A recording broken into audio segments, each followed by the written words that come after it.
Le cinéma français en ce moment, mais c'est pépite, c'est trop bien en ce moment ce qui se passe au niveau français. Voilà, il faut le dire, il faut parce que parfois c'est des films très très nuls, humour, racisme, machin, on s'en fiche. Non, arrêtez de parler de ça, n'allez plus voir ces films, ne donnez plus de force à ces films. Donnez de la force aux films français bien comme ça, comme Les Trois Mousquetaires, comme Mars Express, comme Le Règne Animal que j'ai pas vu mais plein de retours positifs, comme Yannick, comme plein, il y a plein de films bien français qui sortent en ce moment. Allez soutenir le cinéma français. Les Trois Mousquetaires, partie 2, Milady. J'ai beaucoup aimé ce film, voilà, non mais oui, j'ai beaucoup aimé ce film. Comme j'ai beaucoup aimé le premier. Bon, qu'est-ce qui se passe Il se passe que, bah, si vous avez vu le premier film, ça se passe juste après en fait. C'est vraiment dans la continuité du un, mais c'est dans la continuité du un par rapport à l'histoire. Donc, dans le un, c'est Constance qui se fait enlever et D'Artagnan qui se fait taper dessus, et après, hop, fin du film. Déjà, très bonne fin, t'as envie de voir la suite. Et donc, on reprend juste après ça. Et je pars, il y a un peu plus de ce côté un peu la guerre avec les Anglais, tout ça qui se déclare, les protestants, etc. Voilà, en gros, c'est la suite. La suite dans le scénario, la suite dans la continuité de l'histoire, mais la suite aussi dans la qualité, j'ai envie de dire. Personnellement, j'avais beaucoup aimé le un, les ambiances, les costumes, les décors, les personnages, les acteurs aussi, qui sont super, ils sont super en fait, les acteurs. L'histoire, le côté épique, l'humour, et ben tout ça revient dans le 2 en fait. C'est vraiment pas le même film, parce que c'est évidemment pas le même film, mais c'est le même film niveau qualité, niveau... bah, je sais pas en fait, mais c'est la même chose, mais la suite. Donc c'est bien. Voilà, c'est juste très bien. Je vous conseille, allez soutenir ce film. Allez soutenir ce genre de film français. Il y a des films français, ok, c'est nul, voilà, il y a beaucoup ce truc de là, ouais, les films français, le cinéma français, oui, d'accord, un peu.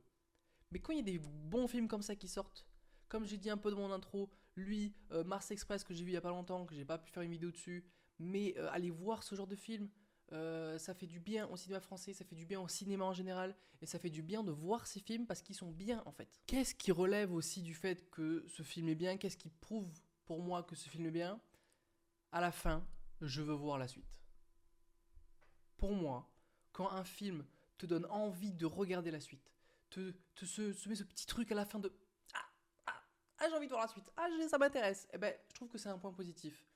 Et en plus, ça finit un peu comme le un, voilà, je vais pas spoiler évidemment, mais ça finit un peu dans le sens où ça nous coupe dans l'action, de il se passe quelque chose, et puis hop, c'est fini. Et quand c'était fini, j'étais en mode, c'est pas déjà fini? Je sais pas combien de temps, le film il dure 2 heures, le film il dure 2 heures, et franchement, j'ai l'impression d'avoir regardé 30 minutes, mais pas dans le point négatif en mode c'était un peu trop rapide. Je sais pas en fait, il y a un bon rythme. Il y a un bon rythme, les choses s'enchaînent, voilà, il se passe des choses, il se passe moins de choses, mais c'est intéressant. Il y a les scènes d'action, c'est peut-être, s'il faut donner un point négatif, ça serait les scènes de combat, les scènes dans quelques batailles où il y a beaucoup de caméras portées qui créent un peu ce flou de mouvement, qui on s'y perd un peu, mais en même temps c'est assez bien parce que on est transporté dans la bataille, donc c'est un point négatif, mais en même temps, ça peut être un point positif. Mais c'est pour moi le seul point un peu où on peut être réticent. Alors que les musiques sont cool, alors que le côté épique est cool, on ressent un peu ce côté un peu stylé, voilà, si je peux parler un peu en mode casu. Il y a aussi ce côté humour. L'humour est assez présent dans le film, assez juste. Je trouve que il est présent, mais quand il faut.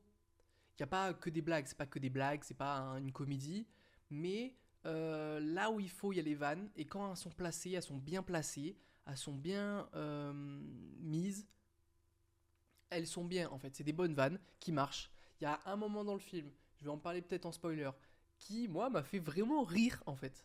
Et qu'est-ce qui m'a fait vraiment rire aussi? C'est le duo de Porthos et de Aramis, voilà, joué par Pio Marmaille pour Porthos, et Aramis, c'est Romain Duris, qui, il me semble, est dans le règne animal. Et c'est ce duo marche trop bien, en fait. Je trouve que ce duo marche trop bien. Et c'est trop bien, voilà, c'est tout. Ces deux persos sont trop cool. Dès qu'ils se parlent, c'est trop cool. Dès qu'ils ont des interactions, des machins, c'est trop cool. Ce duo marche vraiment bien. Pour continuer sur les personnages, donc le titre c'est Milady. Le premier film c'était D'Artagnan. Donc c'était beaucoup plus centré sur D'Artagnan joué par François Civil. Et là c'est beaucoup plus centré sur Milady qui est jouée par Eva Green. Et donc c'est un peu elle le perso principal. Un peu. Parce que ça tourne autour d'elle plus en fait, même si il y a D'Artagnan qui est quand même important, il y a un peu tout le monde, mais il n'y a pas vraiment de perso principal, c'est vraiment l'histoire. Et si ça tourne un peu sur elle, sur Milady, et je l'ai beaucoup aimé en fait dans ce film. Voilà, on apprend à la connaître, on apprend un peu son passé. Parce que moi, pour me situer, je connaissais les Trois Mousquetaires, l'histoire dans l'idée, mais il y a plein de choses, j'ai plein de détails que j'avais pas, que j'avais un peu deviné avec le 1, etc. Donc vraiment très très cool Eva Green, et vraiment très très cool Milady. Elle est badass, elle est stylée, elle a un petit monologue sur la femme, etc. qui peut très bien passer encore une fois de nos jours. Le fait que les hommes lui ont tout pris dans sa vie, mais pas sa mort. Voilà, je vous laisse découvrir ce petit monologue. Euh, et après, il y a aussi Constance Bonacieux, celle qui se fait enlever au début, jouée par Lina Coudry, voilà, qui est aussi très cool, voilà, elle a une petite importance. Donc, François Civil, lui, en tant que D'Artagnan, oui, le mec c'est D'Artagnan, voilà, je suis ok, je suis vraiment ok. Il y a un petit jeu d'acteur, peut-être. Ah non, non, en vrai, non, ça va, en vrai, j'ai bien aimé, j'ai vraiment bien aimé. J'ai parlé de Aramis et Porthos, mais aussi Athos. Voilà, les trois mousquetaires, ils sont trois. Et Athos, il est joué par Vincent Cassel, qui je trouve qu'il a vraiment la gueule du mousquetaire vieux, fatigué, euh, fatigué un peu par la vie. Genre, ça se voit sur son visage. Je trouve qu'il le ressort bien, ce personnage, du mec qu'on peut plus, en fait. Voilà, c'est un peu ça. Et il a aussi une petite importance dans le film. J'ai bien aimé. À voir dans le 3, il y aura peut-être un peu plus de choses à voir. Il y a aussi un perso que j'ai beaucoup aimé. Je sais plus comment il s'appelle. Attendez, à un moment donné, il a une punch qui est trop bien que je parlerai en spoiler. Hannibal, le perso de Hannibal, joué par Ralph Amoussou, il est trop bien. Voilà, il est drôle, il est là, il est vraiment très badass, il est vraiment très classe comme perso. Et puis à un moment donné, je vais pas en parler là parce que ça va un peu spoiler la punch, etc. Mais il a une petite punch. Respect, mec. Vraiment, petite touche dans le film que j'ai beaucoup beaucoup aimé. Pour terminer cette partie sans spoiler, si vous avez vu le 1 et que vous avez aimé, foncez sur le 2. Aucune hésitation. Si vous n'avez pas vu le 1, regardez le 1 et foncez sur le 2 sans aucune hésitation.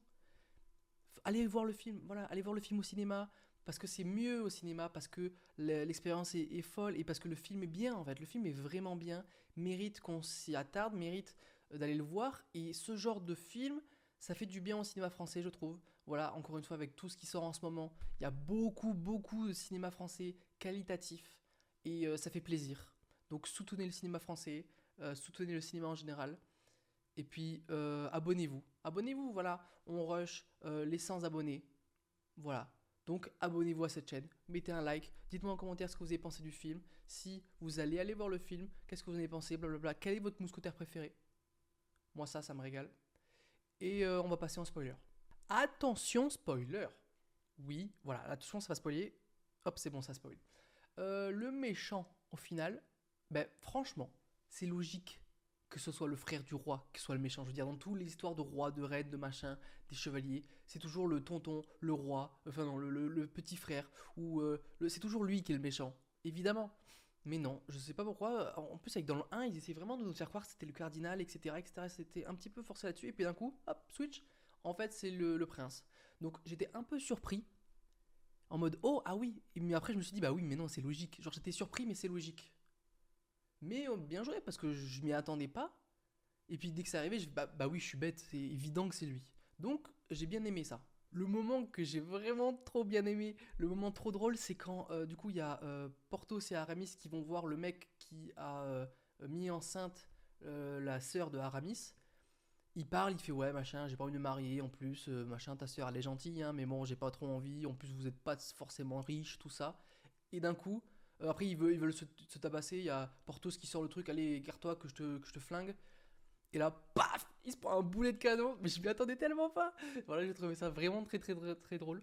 Et du coup, le fait aussi que Porthos à la fin il kiffe la sœur d'Aramis, il lui dit en fait c'est moi ton beau-frère. Et il est en mode mec, j'ai envie de te tuer.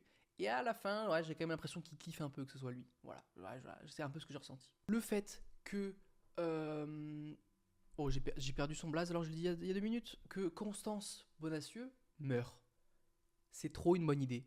Et en fait, quand la scène est arrivée, quand elle s'est fait choper par les gardes, je me suis dit, c'est bon. Maintenant qu'ils ont enclenché sa mise à mort, il faut qu'elle meure. Il faut qu'elle meure en fait, parce que c'est un impact. Il y a un impact psychologique, un impact émotionnel qui marche. Alors que si euh, il avait enlevé, il avait mis à la pendaison et qu'au final elle serait pas morte, j'aurais été là, ça, dommage. Genre c'est nul. J'aime beaucoup quand dans les films, dans les fictions, les personnages meurent et que ça a un intérêt en fait. Et là, c'est un intérêt. D'Artagnan, il l'entend crier, c'est trop tard, il y va, elle meurt, bim. Et là, ça marche. Je trouve que sa mort marchait en fait. Et en plus, pareil, on s'y attend pas, on se dit, bon bah, elle échange sa place, elle va dire, oh, désolé, au pire, elle va au cachot. Voilà, au cachot. Non, non, non, non, non. Allez, bim, le sac sur la tête. On nous a dit de pas vous écouter, bim, pendue, morte. Bon, elle aurait peut-être pu mourir un peu plus vite ou parce que après quand D'Artagnan il apprend à respirer un peu, elle lui parle un peu too much, ça j'ai trouvé perso. Mais heureusement qu'elle meurt parce que si elle n'était pas morte, je trouve que ça aurait été très dommage et le fait qu'elle meure, je trouve ça vraiment bien et ça va être très intéressant de voir comment D'Artagnan va évoluer dans le 3 par rapport à ça, par rapport à sa mort, par rapport à Milady. Du coup, c'est à cause d'elle un peu, mais c'est pas vraiment elle qui l'a tué, même si c'est à cause d'elle. À voir. Le combat dans la maison de flamme là, entre D'Artagnan et Milady, du coup, était vraiment cool. J'ai beaucoup aimé cette scène. Aussi, dès que les planches sont tombées sur Milady, je me suis dit, si on l'a pas vue morte, elle est pas morte. C'est sûr qu'elle est pas morte. Voilà. Maintenant, elle a été pendue à ce qui paraît en plus, elle est pas morte. Donc, tant que je la vois pas morte, cette meuf, elle est pas morte pour moi. Parce qu'elle est tombée d'une falaise, pas morte. Pendue, pas morte. Des planches de feu qui tombent dessus, pas morte. Ok, c'est comment qu'elle meurt. C'est Dieu peut-être. Voilà, je sais pas. Elle est invincible. Donc, une fois que Athos il est rentré chez lui, je me suis dit, oh là, il y a une couille. Je le sens venir la couille. Là, oh là, il y a une couille dans le pâté. Le pâté, il est infesté de couilles. Et puis il arrive, la dame de la maison a dit, j'ai rien pu faire, monsieur, je suis désolé. Et là, non, non, mon fils, machin, non, Joseph, je crois qu'il s'appelle. Joseph. Et voilà. Et là, ça se finit bim dessus. Donc j'ai envie de savoir ce qui se passe. Milady, il a enlevé son fils.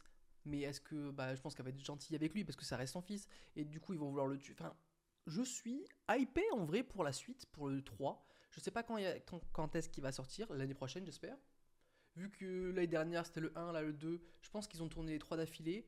Donc peut-être l'année prochaine le 3, à voir.